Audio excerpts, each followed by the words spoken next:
Greetings from the Department of Education. I'm Dr. Deborah Duncan Owens, literacy professor, researcher, and above all, a teacher with over 3 decades on the front lines of education. Thanks for tuning in. If you like what you hear, please be kind enough to subscribe. It would be much appreciated. The Project 2025 train continues to pick up steam with one of its goals: taking down the Department of Education. If you don't believe that the conservative far right, free market, anti freedom and democracy Heritage Foundation is the group behind the press releases that keep popping up on the Department of Education website, well, I have a bridge in Brooklyn I'd like to sell you.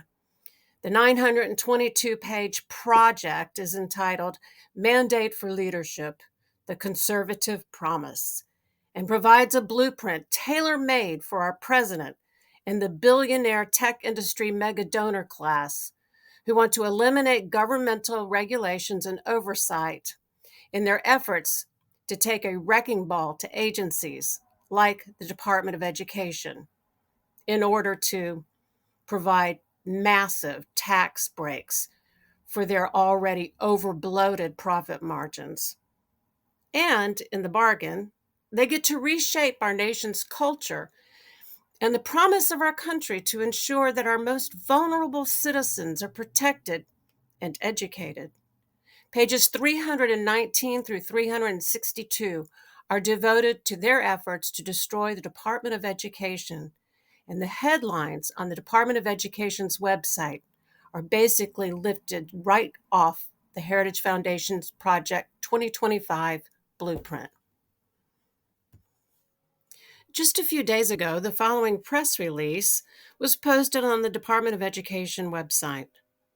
U.S. Department of Education cancels additional $350 million in woke spending. Here's what it says. Today, the U.S. Department of Education canceled over $350 million in contracts and grants to several regional educational laboratories and equity assistance centers.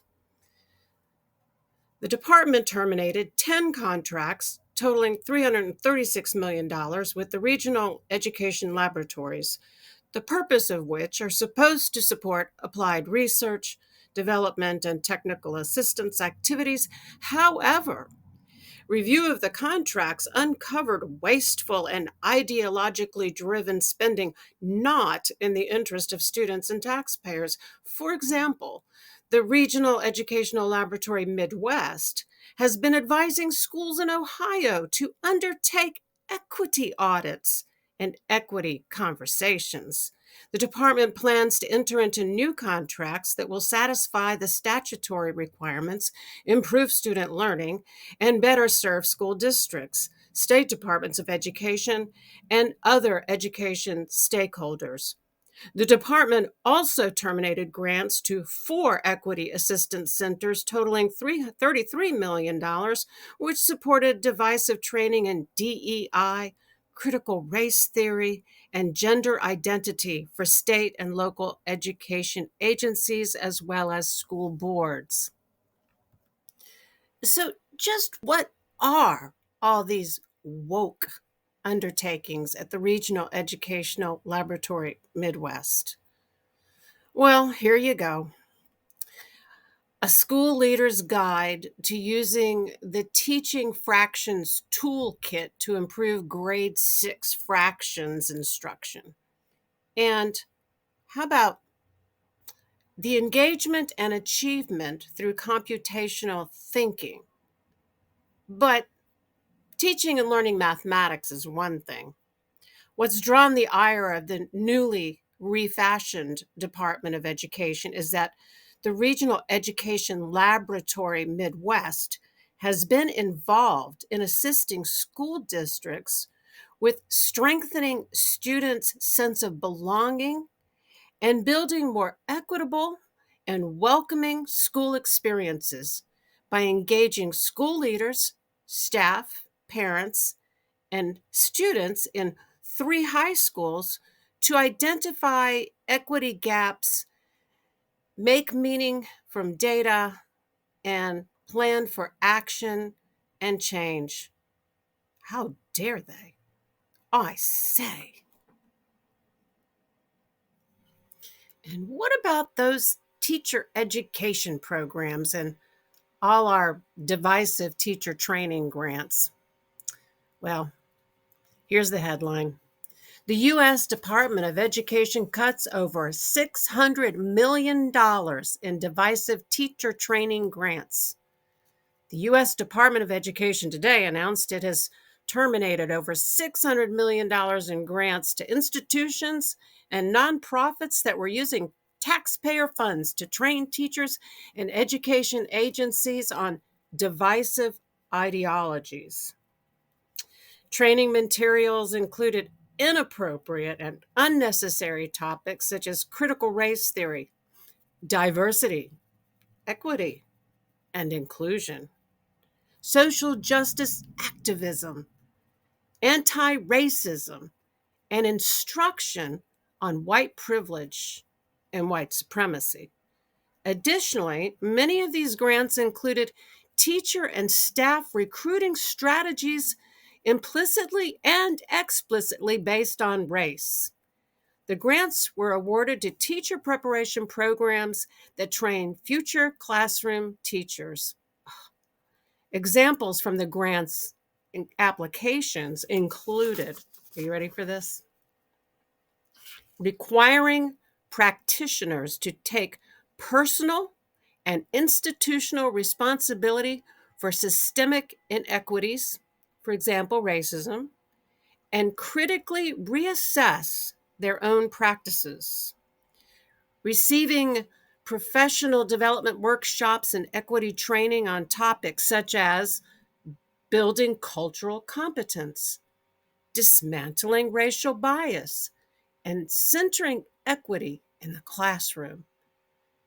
Another one is acknowledging and responding to systemic forms of oppression and inequity, including racism, ableism, gender bias, discrimination, homophobia, and EGADS, ageism.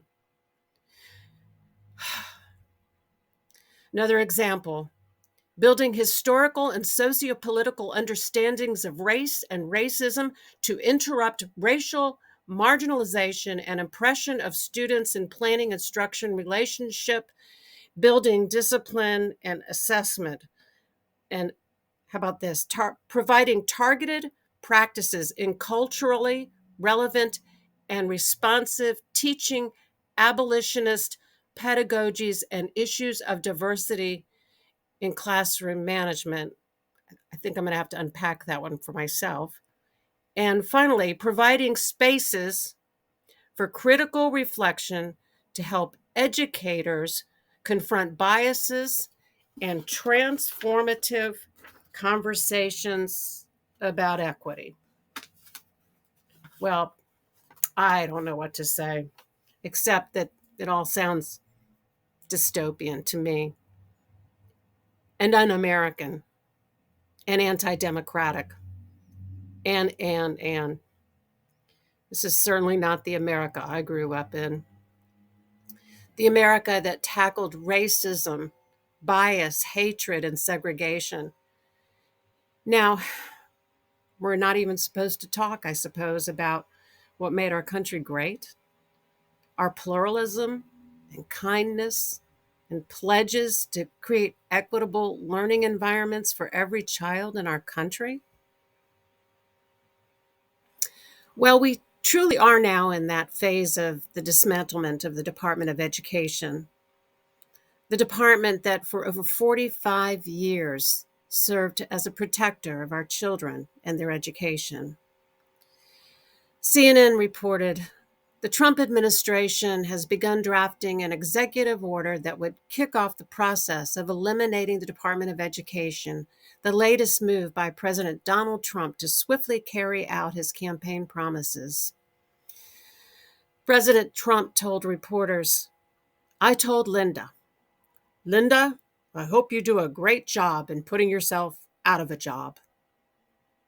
And to that, I say, Linda, Linda, Linda, are you kidding me? Do you really want your legacy to be I ran the Worldwide Wrestling Association and destroyed education in America? Well, thanks for watching. If you like what I'm doing, please hit a like button and subscribe. I'd appreciate that. More to come. Thank you.